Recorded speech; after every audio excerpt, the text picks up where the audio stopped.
کہ 2000 ارب روپے کا ٹیکس کلیکشن کا ٹارگٹ جو ملا ہے، از اٹ اچیویبل؟ اور یہ کس طرح اس کو اچیو کریں گے؟ عام آدمی کی، مڈل کلاس، سیلری کلاس کی جیب سے؟ دیکھیں، آئی تھنک کہ اس کو ذرا براڈر کانٹیکسٹ میں دیکھنے کی ضرورت ہے، کیونکہ اگر ہم پچھلے 4 بجٹس کم از کم دیکھیں جب سے پرانی گورنمنٹ گرائی تھی اور نئی گورنمنٹ آئی تھی، تو مفتاح اسماعیل صاحب کا ایک بجٹ آیا، اس کے بعد اسحاق ڈار صاحب نے ایک بجٹ دیا، پھر اورنگزیب صاحب نے ایک بجٹ دیا، اور اب یہ وہ دوسرا بجٹ دے رہے ہیں۔ اور اس کا نیٹ ریزلٹ یہ ہے کہ اس وقت آپ کی اکنامک گروتھ جو ہے وہ 0 کے ارد گرد ہے، اور نمبرز کو اوپر نیچے کرنے سے تھوڑی بہت وہ دکھائی جا رہی ہے کہ 2% شاید گروتھ ہے۔ ایکچولی بالکل اسٹیگنیشن کا شکار ہے اکانومی۔ اس پچھلے 3-4 سالوں میں ہم تقریباً 3 IMF پروگرامز کر چکے ہیں، اور IMF نے ہمیں کلائمیٹ ریزیلینس کا بھی ایک لون دے رکھا ہے، لیکن اکانومی جو ہے وہ بالکل نان ریسپانسو ہوئی ہے، اور وہ اکنامک گروتھ نہیں ہوگی تو آپ کو پتہ ہے کہ امپلائمنٹ جنریشن نہیں ہوگی۔ کریکٹ۔ امپلائمنٹ جنریشن کا مطلب ہے کہ پاکستان کا جو یوتھ بلج ہے، جو تقریباً 64% انڈر دی ایج آف 30 تو 70% کے قریب ہیں، اور وہ ہر سال تقریباً 3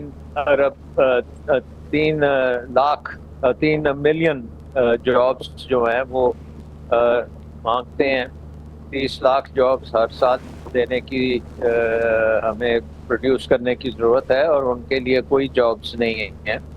اس کے ساتھ ساتھ آپ دیکھیں کہ ورلڈ بینک نے پاورٹی کے نمبرز بھی دے دیے ہیں، 45% پلس جو ہے وہ پاورٹی لائن سے نیچے ہیں۔ سٹنٹڈ چلڈرن کی نمبر 2 پہ ہم آ چکے ہیں دنیا میں۔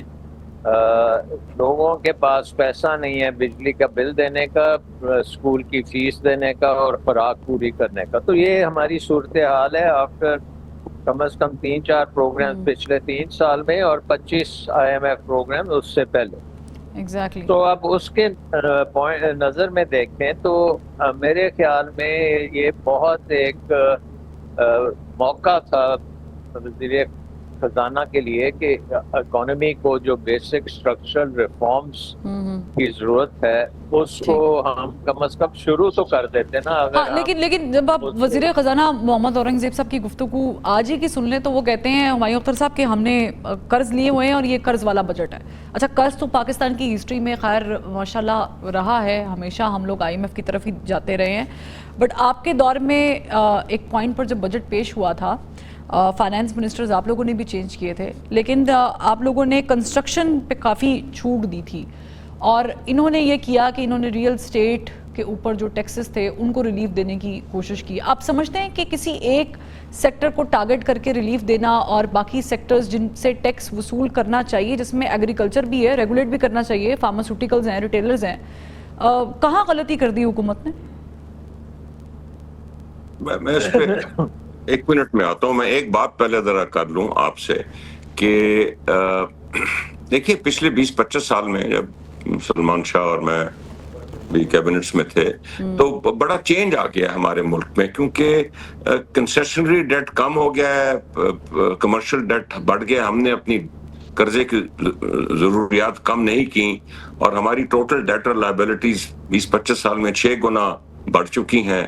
انڈسٹریل اور ایگریکلچر سیکٹر دونوں شرنک کر رہے ہیں اس ملک میں۔ اس سال بھی ونڈو ڈریسنگ کی وجہ سے وہ شاید کوئی تھوڑا بہت 0.5% positive who, but basically industries اور جو ایگریکلچر ہے وہ نیگیٹو ہے، اس سال فردر شرنک ہوئی ہے۔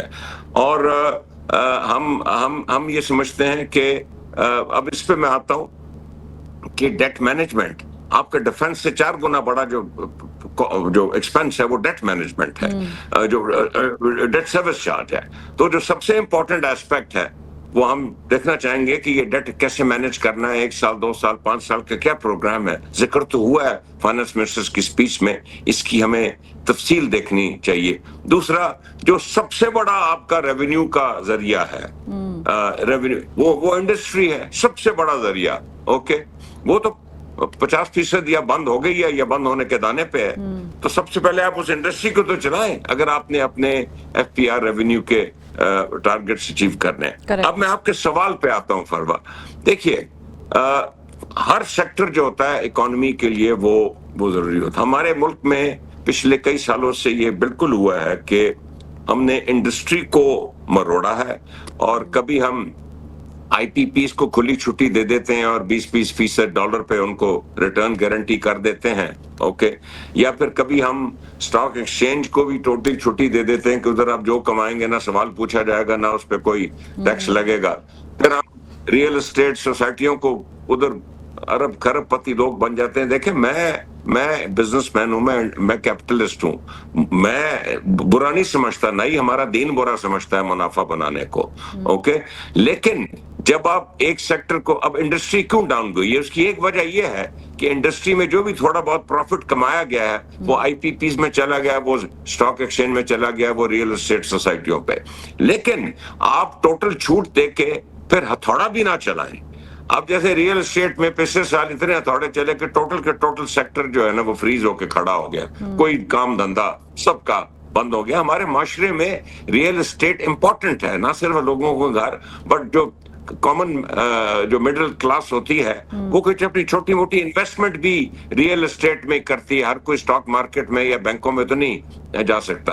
تو میں چاہوں گا کہ ہر سیکٹر میں ایک درمیانہ روی رکھی جائے اور ایک خاص قسم کی پروفیٹیبلٹی ہو. یہ نہ ہو کہ ایک میں بہت زیادہ پروفیٹیبلٹی ہو اور دوسرا پھر سفر ہونا شروع ہو جائے. تو ہر سیکٹر کو ہمیں بحال رکھنا چاہیے اور ایک بیلنس رکھنا چاہیے.